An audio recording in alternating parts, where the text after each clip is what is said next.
6장 1절 펼쳐보셨는데 하나님이 나에게 보이시고 구하시는 것은 하나님이 나에게 보이시고 구하시는 것은 제목으로 말씀 전하겠습니다. 이 미가 선지자는 예수님 오시기 한 700년 전에 활동했던 남유다 대표적 선지자입니다. 근데 이제 미가 선지자는 우리에게 잘 알려진 성경 구절 하나 때문에 대단히 유명해진 선지자입니다. 이사야와 동시대 활동했던 선지자인데 이사야는 주로 왕궁에서 지도층을 향해서 말씀을 전했다면 미가는 예루살렘에서 남서쪽인 시골 마을 모레셋 출신으로 평민들을 위해서 말씀을 전했던 그런 동시대의 선지자입니다. 그런데 미가 선지자의 유명한 구절이 미가서 5장 2절이거든요. 이게 성탄절기만 되면 항상 회자되는 구절입니다. 구약 성경 전체에서 메시아 예수님이 탄생할 걸 명확하게, 탄생지를 명확하게 지목한 대표적인 메시아 예언 구절이거든요. 동방박사들이 별을 보고 찾아와서 예수님 나신 곳이 어디냐 이렇게 물었을 때 유대인들이 종교 지도자들이 헤롯 왕에게 성경을 찾아서 여기입니다 이렇게 얘기해 줬던 그 구절인데 미가서 5장 2절 베들레헴 에브라다야 너는 유다 족속 중에 가장 작을지라도 이스라엘 다스릴 자가 내게서 내게로 나올 것이라 그의 근본은 상고의 영원에 있느니라 이 말씀이거든요. 그래서 항상 성탄절기에 이 말씀으로 설교도 하고 듣기도 하고 많이 합니다. 자, 이제 우리는 구약 성경의 맨 마지막 부분인 소선지서를 이제 읽고 있거든요. 구약 선지서는 대선지서와 소선지서로 나눠집니다. 그죠? 이건 알고 있으시니까. 이 분류법은 후대 학자들이 분량에 따라 나누는 거죠. 분량이 많은 건 대선지서, 분량이 적은 건 소선지서. 근데 대선지서는 5권이에요. 5권. 소선지서는 12권. 그럼 대선지서 5권은 뭘까요? 1부터 했잖아.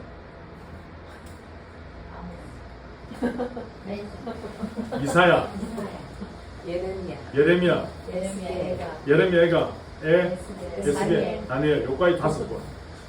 자, 그럼 이제 소선지서 12권 해봅시다. 자, 호세아부터. 호세아, 요엘, 아모스, 오바댜, 스가랴, 스바스야, 아니 차례들어야지. 요나, 자, 요나, 미가, 지금 하는 미가, 그 다음에 나훔, 하박국, 스가랴, 스바냐, 게, 학게, 스가랴, 말라기, 요까지 12권 딱. 예? 근데 요 소순서가 기원전 8세기 후반에 이제 기록된 호세아서나 요나나 그리고 오늘 본문의 미가서부터 시작해서 바벨론 포로 이후에 기록된 학게, 스가랴, 말라기. 그래서 말라기가 이제 소순서 끝나는 거거든요. 그래서 말라기부터 세례 요한이 올 때까지 400년. 요게 이제 중간기 400년 역사. 요게 이제 흑암의 역사. 기록이 안 돼 있죠. 그래서 보통 중간기다. 그래서 마지막 선지자인 말라기부터 예수님 오실 걸 예비한 세례 요한이 구약의 엘리야에 비유하지 않습니까? 그리고 선지자니까 요 사이 시간이 400년입니다. 400년. 그래서 보통 이제 이 부분은 교회에서 잘 가르쳐 주지 않고 그런데 신학교에서는 이 부분을 이제 우리는 배우거든요. 400년 동안 있었던 이 역사가 이제 알렉산더가 세상을 지배하고 세계사에 보시면 그래서 알렉산더가 30세 일찍 죽고 네 나라로 쪼개지면서 그 셀류쿠스 왕조의 이 이스라엘이 지배를 당하고 어쨌든 뭐 그런 이야기들이 쭉 있죠. 그러다가 이제 로마 지배까지 오는 요 400년의 시간이 있는 겁니다. 그 400년 시간 때 유대 왕조 중에 176년에 마카비 왕조가 독립전쟁하려고 막 이제 독립전쟁하면서 성전을 청소하고 막 그런 요 시기가 400년 사이 일어나는 시간들이거든요. 어쨌든 그런데 이 12권의 책이 발견됐는데 한 두루마리 안에 있는 게 발견됐어요. 그러니까 12권이 어떻게 보면 이게 순서도 지금의 이 순서랑 똑같다는 거예요. 그래서 제가 보면서 하나님이 이 12권을 기록하게 하실 때 어떤 의도를 갖고 기록하셨구나. 이 배열상의 순서도 마찬가지고. 그래서 이 12권이 400년에 걸친 예언을 담고 있거든요. 소선지서는 어쨌든 그 시대에 사는 청중들 향한 하나님 말씀이잖아요. 더 나가서 북이스라엘과 남유다를 향한 나라를 향한 또 말씀이고 더 나가서 21세기 오늘 저와 여러분을 향한 말씀이죠. 그러면 오늘 이 미가서를 통해 나에게 하시는 음성이 뭘까? 하나님 말씀이 뭘까? 우리는 귀 기울여야 됩니다. 오늘 특별히 미가서 6장 1절에서 8절은 구약 성경 전체에서 선지자적인 신학의 정수를 담고 있다는 핵심 구절로 평가받는 그런 본문입니다. 특별히 고대 근동의 이 법정 소속 양식 구조로 되어 있거든요. 그래서 오늘 본문을 보시면 하나님은 재판관이시고 피고는 지금 이스라엘 백성들 남유다. 그리고 하나님 오늘 이제 정의를 불러 세우거든요. 왜냐하면 이제 이 검사가 이렇게 피고에게 막 이야기할 때 정의를 불러 소환시키잖아요. 근데 여러분 오늘 1절, 2절 보시면 하나님이 정인으로 누굴 세우냐? 자연 만물을 정인으로 세웁니다. 자연 만물. 산이나 나무나 바다나 강들은 변함없이 계속 흘러가잖아요. 이스라엘 백성이 있기 전부터. 근데 하나님이 얼마나 답답하셨으면 그렇게도 말 안 듣고 뺀질거리고 또 도망가고 또 우상 섬기고, 예, 지난주에 우리 호세아서 얘기했지만 하나님 오직 답답하셨으면, 예, 선지자한테 창녀를 아내로 맞이하라. 그리고 창녀랑 결혼해서 애까지 낳아라. 일반 평민도 아닙니다. 아마 저는 도망갔을 거야. 나 못한다고. 나 선지자 안 한다고. 예. 여러분, 선지자에게 그 일을 시켰잖아요. 그런데 그렇게 하신 이유가 뭡니까? 지금 이스라엘 백성들이 창녀 고멜과 같은 현 상황이라는 거예요. 그런데 호세아가 창녀인 고멜을 아내로 데려왔는데 어떻게 해요? 고멜은 시간만 하면 도망가는 거예요. 그래서 도망 못 가게 울타리를 만들어놨는데 그 울타리까지 그냥 넘고 도망가는 거예요. 우리 흔히 말해서 담치기에서 담 뛰어넘고 도망가는 거죠. 그래서 또 창녀집에 가는 거예요. 그러면 돈 주고 또 사오는 거예요. 이스라엘 백성의 삶이 그랬다는 거예요. 그러니까 하나님 오죽 답답했으면 자연 만물을 정인으로 세우고, 오늘 본문 1절 2절 보시면 너희는 여호와의 말씀을 들을지어다. 너는 일어나서 산을 향하여 변론하여 작은 산들이 네 목소리를 듣게 하라 하셨나니 2절에 너희 산들과 땅의 견고한 지대들아 너희는 여호와의 변론을 들으라. 여호와께서 자기 백성과 변론하시며 이스라엘과 변론하실 것이다.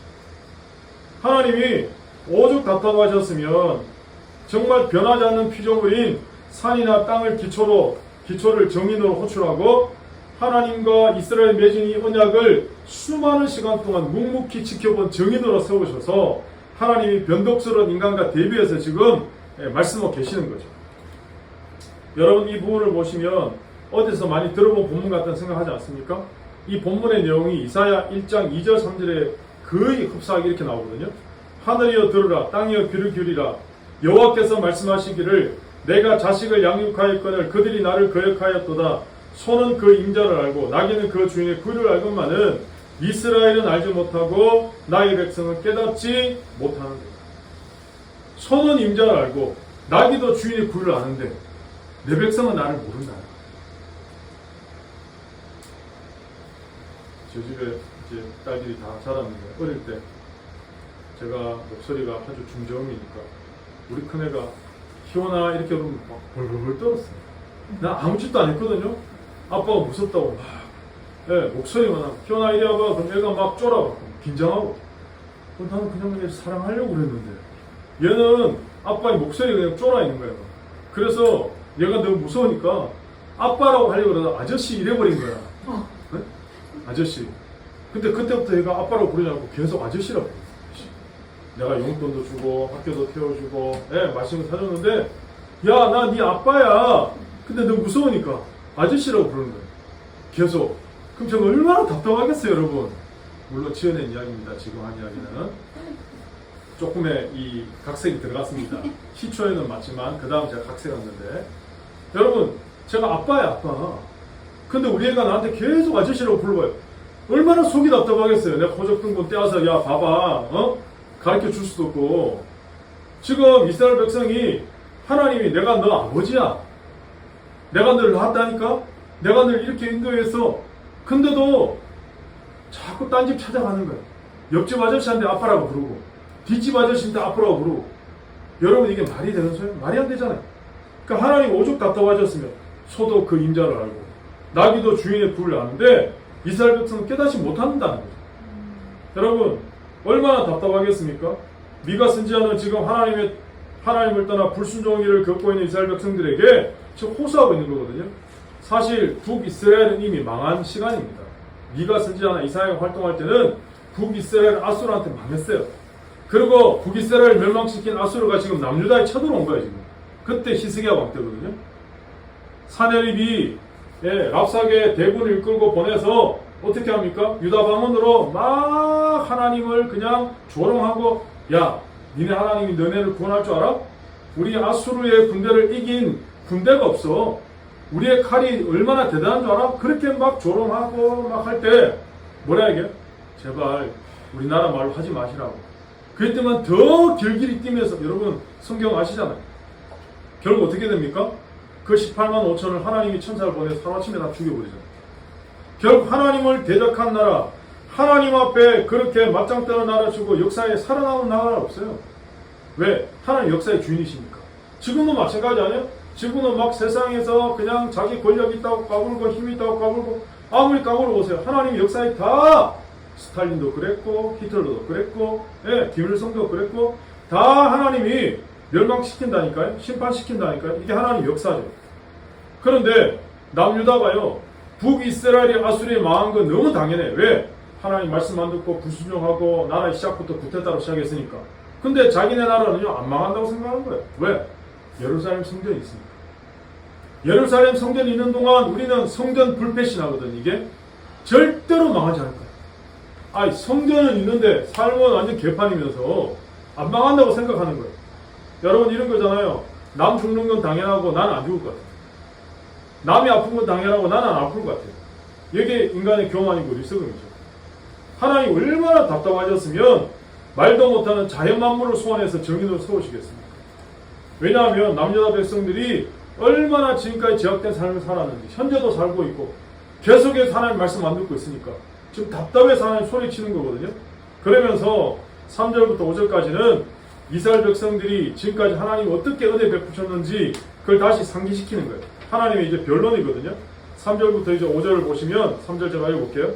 이르시기를 내 백성아 내가 무엇을 내게 행하였으며 무슨 일로 너를 괴롭게 하였느냐 너는 내게 정언하라. 이게 뭐예요? 내가 너한테 잘해준 게 얼만데 지금 너 어떻게 나한테 이럴 수 있어? 너 왜 이래? 내가 네 아빠야. 어? 내가 언제까지 참아야 되겠냐 도대체? 어? 너 왜 이러냐? 지금 사실 그런 이야기거든. 3절은. 그러면서 4절 보시면 내가 너를 애굽 땅에서 인도해 내어 종로로 산 집에서 속량하였고 모세 아론과 미리암을 내 앞에 보냈느니라. 여러분 이스라엘 백성들은요 어릴 때부터 태어나서 계속 이스라엘은 이 종이로 기록한 서전적인 전통보다 귀로 듣는 구전적 전통이 더 강하게 역사하는 민족이에요. 그러니까 어릴 때부터 태어나서 귀로 계속 듣는 거야. 뭘? 하나님이 아브라함을 선택하셔서 어떻게 했고 야곱을 어떻게 했고 요셉 어릴 때부터 귀가 날도록 듣는 거예요. 그러니까 아예 그냥 딸딸딸 외울 정도로. 그런데 그 이스라엘 백성들의 역사에 어떻게 보면 시작 독립기념일과 같은 게 뭐냐? 그게 출애굽이거든요. 그 400년 430년 동안 애굽에서 고통받을 때 하나님이 모세와 아론과 미리암 보내서 하나님이 나오게 하셨다는 그걸 송량은 값 주고 다시 샀다는 거거든요. 송량 값 주고. 예수님께서 우리를 십자가에서 대신 송량하셨잖아요. 대신 대속의 제물로 돌아가셨잖아요. 하나님 지금 그 이야기를 첫 번째 하시는 거예요. 4절에. 그리고 5절에 내 백성아 너는 모압왕 발락이 꾀한 것과 부울의 아들 발람이 그에게 대답한 것을 기억하며 시딤에서부터 길갈까지 이를 어떻게 하라? 기억하라. 그리하면 나 여호와가 공의롭게 한 일을 알리라 하실 것이니. 이스라엘 백성이요 광야를 지나갈 때 주변의 국가들이요 이 오합지졸 같은 이스라엘 백성들을 그냥 어떻게 해보려고 했는데 다 패하는 거예요. 누구 때문에? 하나님 때문에. 제가 일전에 그 라디오 방송을 듣다가 너무 재밌는 얘기를 들었는데 하나님이 배가 고프면 하늘에서 햄버거가 막 내려왔습니까? 만나가 막 내려왔잖아요. 먹는 음식. 목마르면 하나님 오아시스를 터뜨려서 막 물을 주셨잖아요. 그래서 이스라엘 백성은 늘 배고픔에 타령, 목마름에 타령했잖아요. 근데 성경에 보시니까요. 더워 죽겠다고 타령한 적이 없어요. 사막을 지나가는데. 추워 죽겠다고 타령한 적이 없어요. 저는 깜짝 놀랐거든요. 아니 우리는 여름에 지금 39도 40도인데 막 에어컨 없어서 막 죽겠다고 막 난리 나는 이 정도 날씨도 난리치잖아요. 그런데 이스라엘 백성들이 사막을 지나간다니 제가 사막 가봤거든요. 거의 45도 50도가 올라가는 거예요. 어마어마하게 덥거든요. 그런데 그거를 40년 동안 지나가는데 성경에 배고프다 뭐 이런 불평은 했는데 더워 죽겠다 추워 죽겠다 이런 불평은 없는 거예요. 너무 신기하지 않습니까? 안 신기할까요? 왜 그랬을까요? 하나님이 자연 냉방장치로 구름 기둥, 밤에는 자연 온방장치로 불 기둥. 기가 막힌 거죠. 그러니까 우리가 30도도 40도 지나가도 하나님 구름 기둥 딱 얹으시면 더위를 물러가게 하시고, 우리가 정말 추운 날씨에도 온방장치를 올려주시면 따뜻하게 된다는 거죠. 야, 그러면 이 여름에 하나님이 좀 냉방장치 이렇게 구름 좀 올려주시면 안 좋을까? 네. 근데 벌써 시간이 이제 이 더운 여름도 지나가고 이제 오늘 벌써 가을 바람이 불고 있잖아요. 시간 다 지나갑니다. 하나님이 지금 그 이야기 하시는 거거든요. 애굽에서 탈출해서 광야를 지나갈 때 이스라엘 백성을 죽이려고 했던 쳐들어왔던 수많은 민족인데 그 중에 하나가 이 모압 족속이거든요. 모압 왕 발락이 그 시대 최고의 거짓 선지자인 발람을 통해서 산에서 저주하는 거예요. 저주. 3번씩이나. 그런데 이스라엘은 낭창하게 누가 나를 저주하는지 누가 나를 죽이는지 몰라요. 1도 몰라요. 그런데 하나님 그걸 다 막으신 하나님. 뭐 예쁘다고. 하나님 내가 잘한 게 아무것도 없는데 하나님이 나를 다 막아주세요. 그냥 선택받았던 그 힘 하나만으로. 내가 하나님의 자녀된 그 힘 하나만으로 하나님 모든 악으로부터 보호하신다니까요. 모든 하나님의 그런 엄청난 일들로부터 하나님 막아주신다는 거잖아요. 심지어는 어떻게 해요? 시딤에서부터 길갈까지. 시딤에서부터 길갈까지는 뭐냐? 가나안 2세들이 요단강을 건너서 길갈까지 간 이야기를 하는 겁니다. 그러니까 이스라엘 백성은 큰 사건이 2가지예요. 출애굽해서 요단을 건너서 가나안 정복 전쟁에 들어가는 거잖아요. 그래서 이스라엘 백성들이 요단을 건너서 제일 먼저 수경지가 어디냐? 길갈.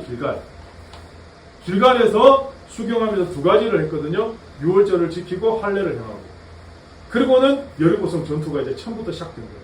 그러니까 지금 하나님 그 이야기 하시는 거예요. 야, 내가 니네를 출애굽시켜줬잖아. 그리고 광야에서 발람 왕이 발람을 통해서 니네 저주하려고 할 때 내가 다 막아줬잖아. 그리고 요단강 건너서 그리고 지금 길갈까지 간 거 내가 다 인도했다니까.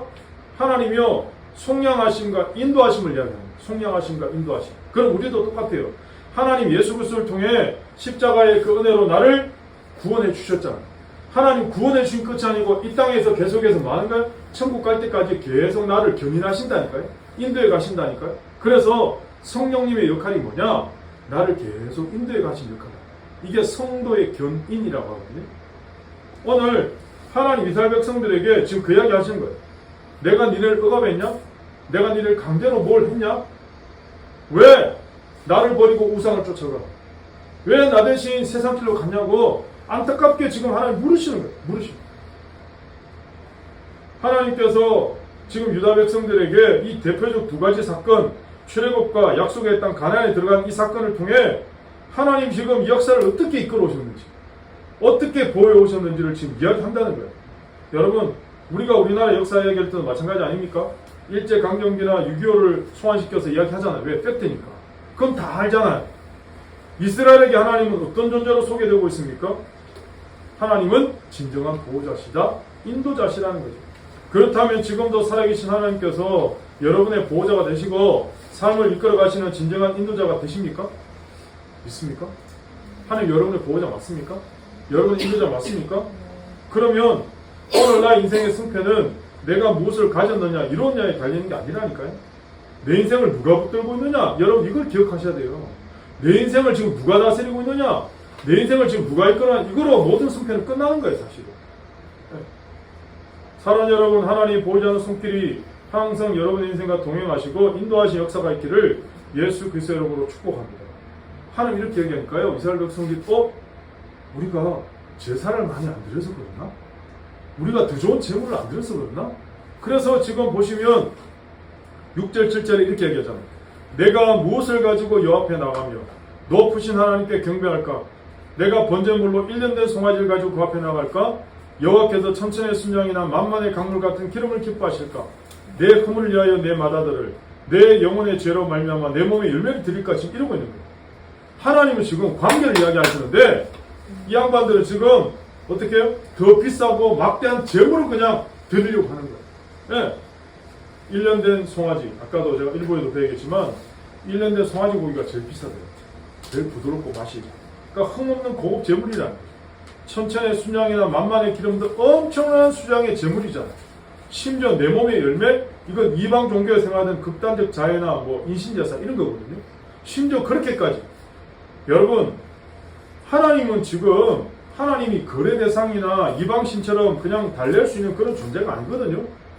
이만큼 영적으로 무지한 거예요. 제가 지난주도 이야기했지만 여러분 호세아 선지자가 살았던 시대나 이사야 선지자가 살았던 시대나 여러분 하나님에 대해서 알고 싶어 하잖아요. 이스라엘 백성.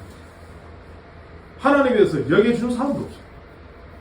그러니까 어떻게? 하나님을 모른다. 여러분 이해가 되십니까?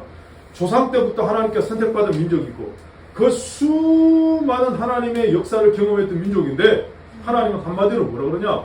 니네가 나를 모른다. 하나님을 모른다. 그러니까 호세아가 이야기하잖아요. 우리가 여호와를 알자. 힘써 여호와를 알자. 우리가 여호와께로 돌아가자. 너무 황당한 이야기 아닙니까? 하나님을 알자는 거죠. 이 하나님을 안다는 건 지식으로 아는 게 아니고 경험으로 아는 거예요.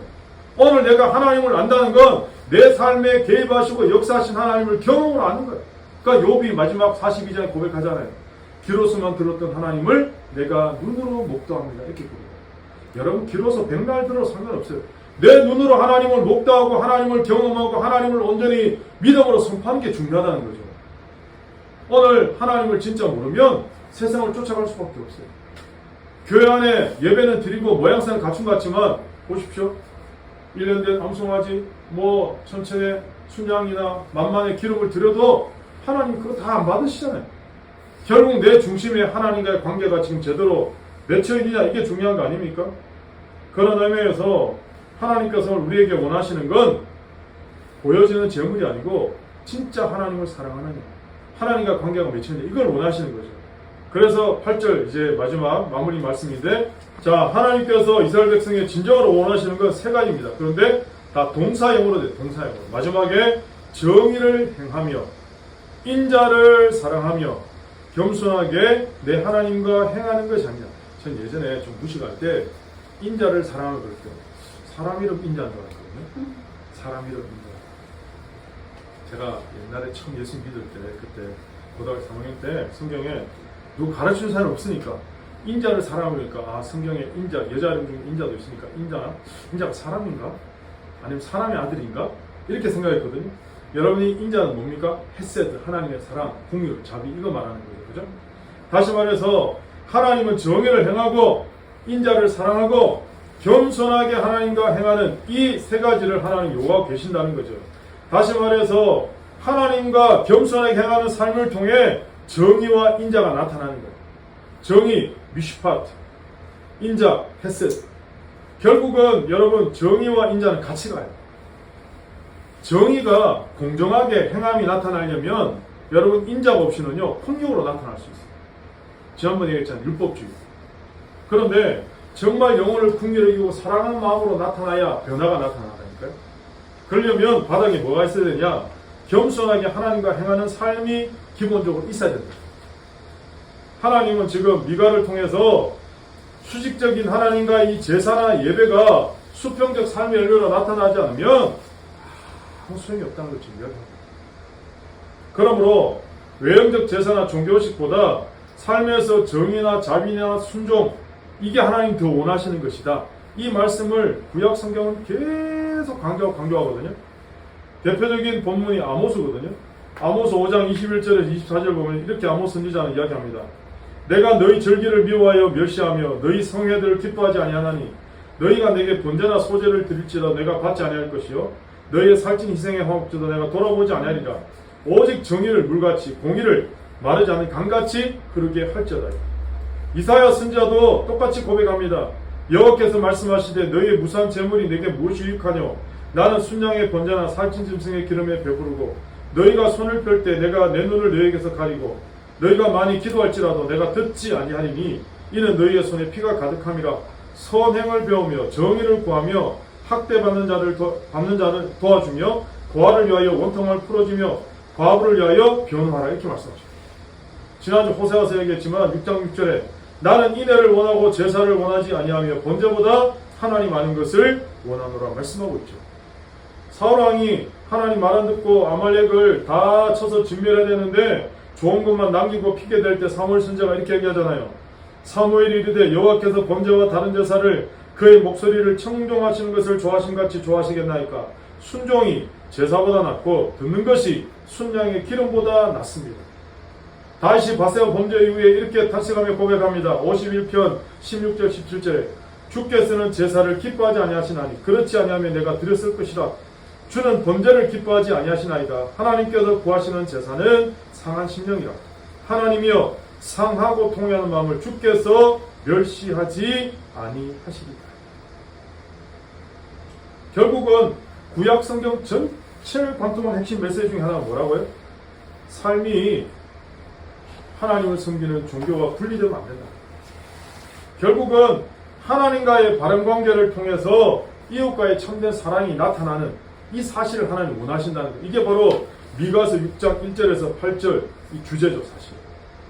여러분, 구약 선지자들이 외쳤던 이 메시지가 예수님이 선포하셨던 가장 큰 계명, 하나님을 사랑하고 이웃을 사랑하는 이 두 가지 맥락에, 이 같은 맥락에 서 있다는 거죠. 예수님께서 마태복음 22장 37절 40절 이렇게 말씀하시거든요. 내 마음을 다하고 목숨을 다하고 뜻을 다하여 주 너희 하나님을 사랑하셨으니 이것이 크고 첫째 되는 계명이요 둘째도 그와 같으니 내 이웃을 내 자신같이 사랑하라 하셨으니 이 두 계명이 온 율법과 선지자의 강령입니다. 결국 미가서 6장 8절은 예수님의 가장 큰 두 계명과 명확한 연관성이 있다는 것. 결국 미가서 6장 8절에 요구하는 하나님이 말씀하셨던 정의를 행하며 인자를 사랑하며 겸손하게 내 하나님과 행하는 이것이 결국 하나님을 사랑하고 이웃을 사랑하는 것으로 대치된다는 거죠. 우리 시대에 와서.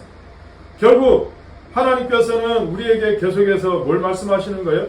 그냥 외식적인 행위가 아니고 진정한 삶을 원하시잖아요. 그런데 예수님 시대의 바리새인들은 겉모양은 그럴듯해요. 근데 예수님이 뭐라고 책망하십니까?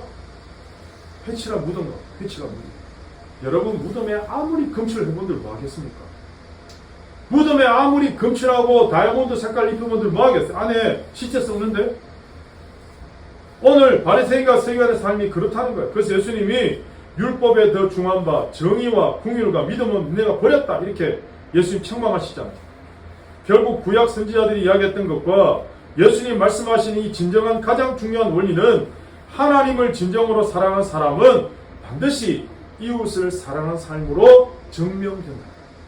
나타나게 된다는 거예요. 결국은 하나님께서 미가서 6장 8절 이 말씀을 예수님의 이 두 가지 사랑을 통해 다시 우리에게 환원시키고 계신 거죠. 저는 그러면서 이것을 가장 잘 보여주는 예화가 없을까?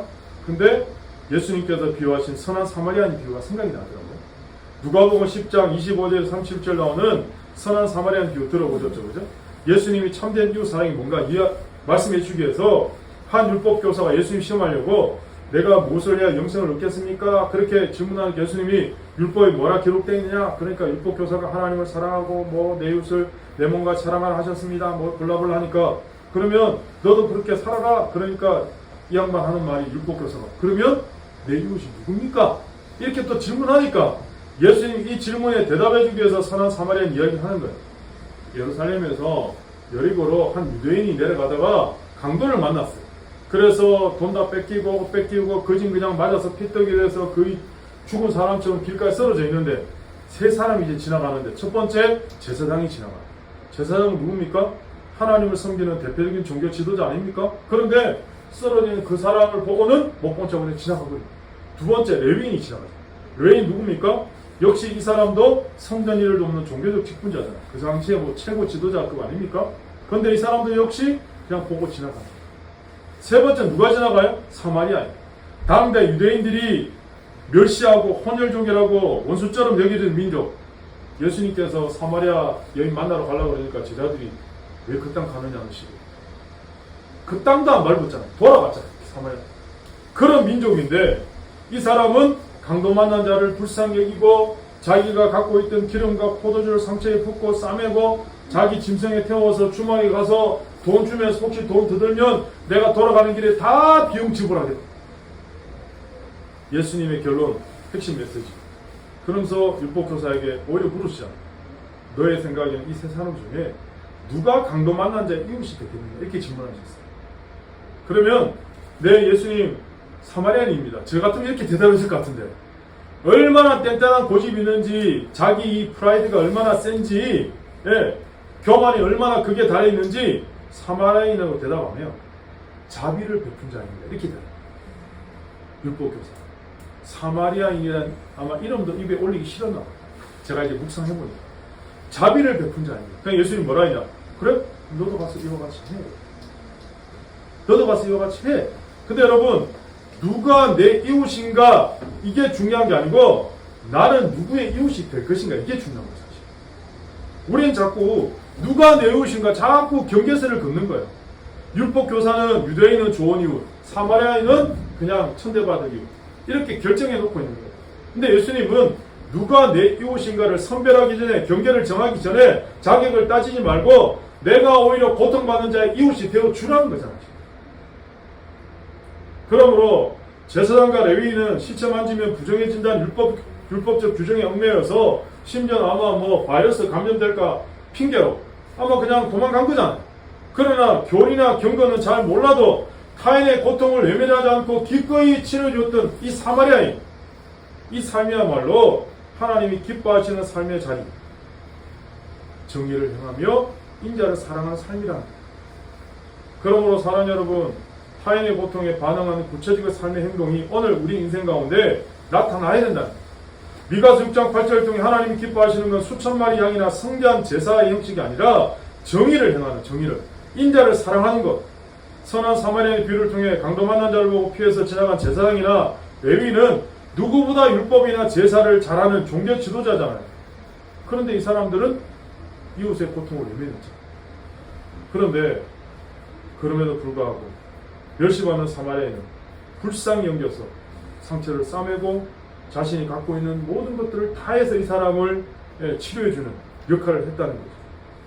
그런 의미에서 누가 내 이웃입니까? 라는 질문에 가서 너도 이와 같이 하라 말씀하시는 그 예수님의 대답은 오늘날 우리의 삶의 자리에서 내가 먼저 누군가 이웃이 되어준 삶으로 나타날 때 진정한 주님의 이 사랑이 실천된다는 거죠.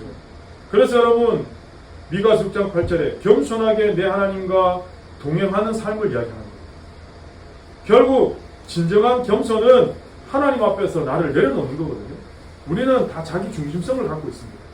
나의 유익, 나의 의, 나의 생각, 나의 가치관. 그래서 모든 역사의 중심은 나예요. 나를 통해서 모든 걸 다 판단해요. 그런데 진짜 겸손은 하나님 앞에 나를 내려놓는 거예요.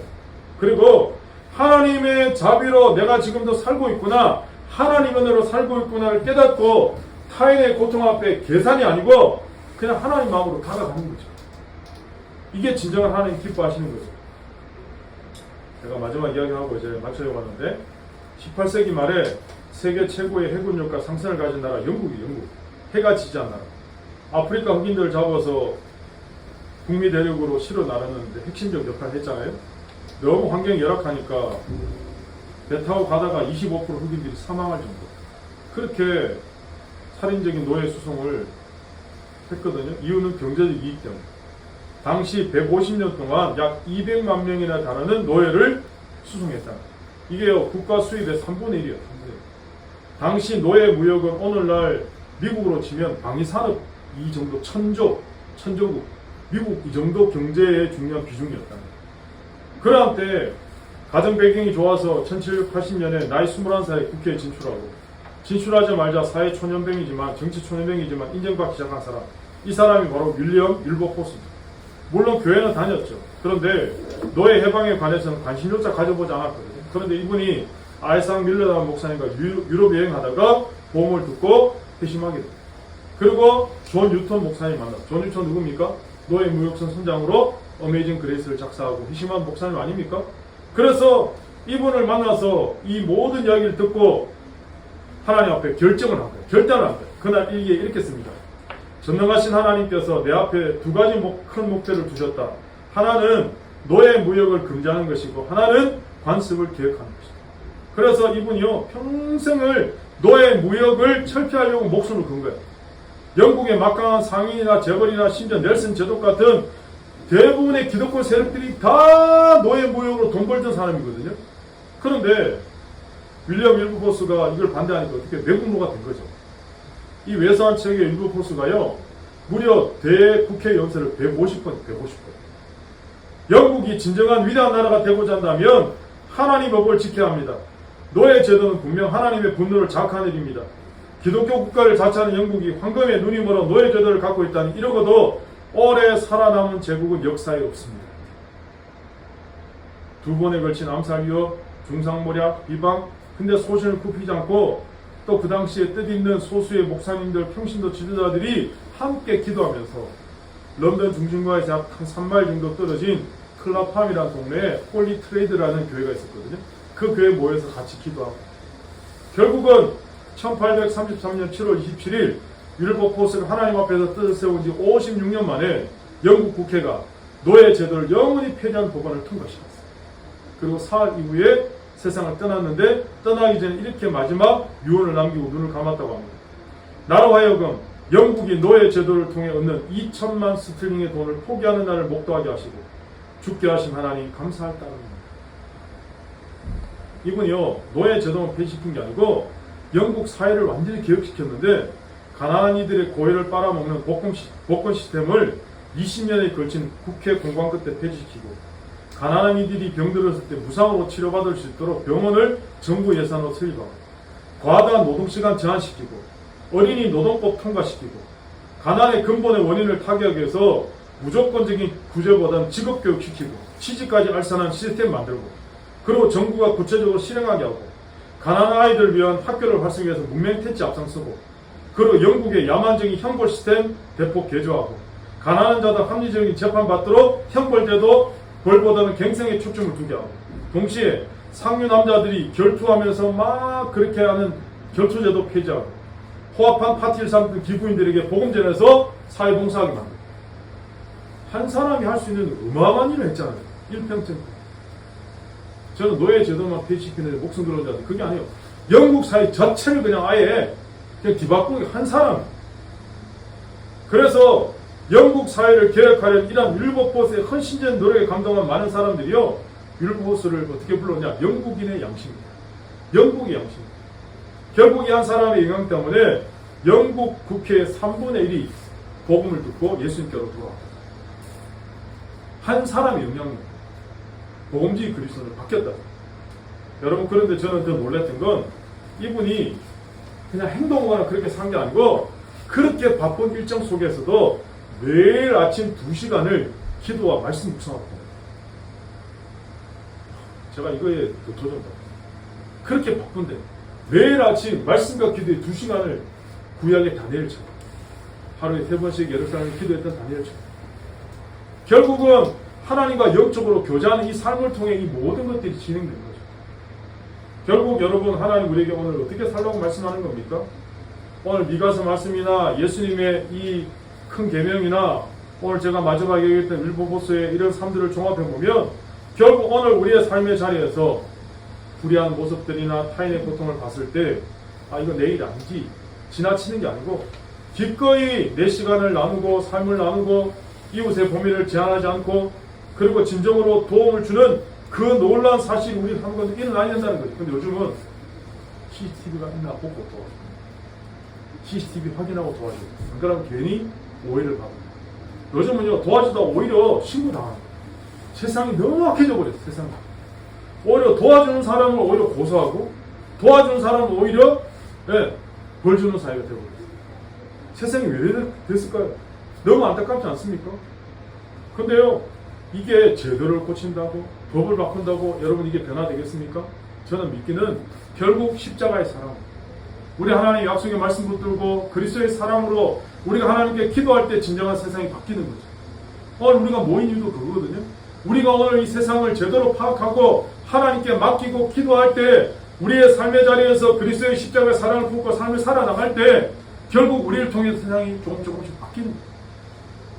작은 촛불 하나하나가 모여서 큰 불을 일으키듯이 오늘 여러분의 이 촛불 하나하나가 모여서 우리가 살아가는 삶의 자리에서 우리를 통해서 더 맑아지고 밝아지는 그런 역사가 여러분을 통해 일어날 수 있기를 예수님 이름으로 축복합니다. 저는 마지막으로 제가 오늘 이 길을 가는 이유가 그것 때문이거든요. 하나님 나를 통해서 세상을 좀 맑게 하시죠. 좀 더 밝아지게 하시면 좋겠어요. 나를 통해서 한 영혼이 살아나면 좋겠어요. 그 마음으로 저는 이 길을 가는 거예요. 사랑하는 여러분, 여러분의 삶의 자리에서 그런 하나님이 부르심을 따라 그런 인생, 그런 열매 맺는 놀라운 역사가 있기를 예수님 이름으로 축복합니다.